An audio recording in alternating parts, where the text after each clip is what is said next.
மணலில் ஏதோ வேகமாக நகர்ந்து கொண்டிருந்தது. அதை பார்த்த சிறுமி பயந்து பின்வாங்கினாள்.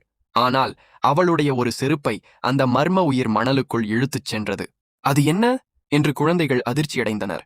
சிறிது நேரத்தில் ஒரு சார்ஜரையும் அது மணலுக்குள் இழுக்கத் தொடங்கியது. சிறுவனும் அவன் சகோதரியும் சேர்ந்து பலமாக இழுத்தனர்.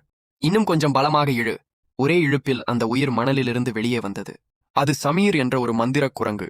ஒரு நாளுக்கு ஒரு ஆசை மட்டுமே நிறைவேற்றும் சக்தி அதற்கு இருந்தது. நான் உலகிலேயே சிறந்த ஏறுபவராக வேண்டும் என்று சிறுவன் ஆசை கேட்டான். சமீர் மூச்சை அடக்கி, உன் ஆசை நிறைவேறிவிட்டது என்றான். உடனே சிறுவன் மலைப்பாறைகளில் ஸ்பைடர்மேன் போல வேகமாக ஏறத் தொடங்கினான். அடுத்த நாள் குழந்தைகள் மீண்டும் சமீரை அழைத்து, எங்களை சூப்பர் ஹீரோக்களாக மாற்று என்றனர். சமீரும் ஆசையை நிறைவேற்றினான். ஆனால் இதை தொழிலதிபர் ட்ரிஸ்டன் பார்த்துவிட்டான். இந்த குரங்கு எனக்கு கிடைத்தால் உலகின் பணக்காரன் ஆகிவிடுவேன் என்று நினைத்தான். எனக்கு அளவில்லா தங்கம் வேண்டும் என்று ஆசை கேட்டான். சமீர் விருப்பமின்றி ஆசையை நிறைவேற்றினான். உடனே வீடு முழுவதும் தங்க நாணயங்கள் கொட்ட ஆரம்பித்தன. ஆனால் தங்கம் அதிகமாகி அவனையே புதைத்துவிட்டது. மறுநாள் எல்லா தங்கமும் மறைந்துவிட்டது. அவனுடைய மாளிகையும் இடிந்து விழுந்தது. இறுதியில் குழந்தைகள் சமீரை மீண்டும் கடற்கரை மணலில் விட்டுச் சென்றனர். பிரியாவிடை நேரத்தில் சமீர் கேட்டான், என்னிடம் ஒரு கடைசி ஆசை கேளுங்கள்.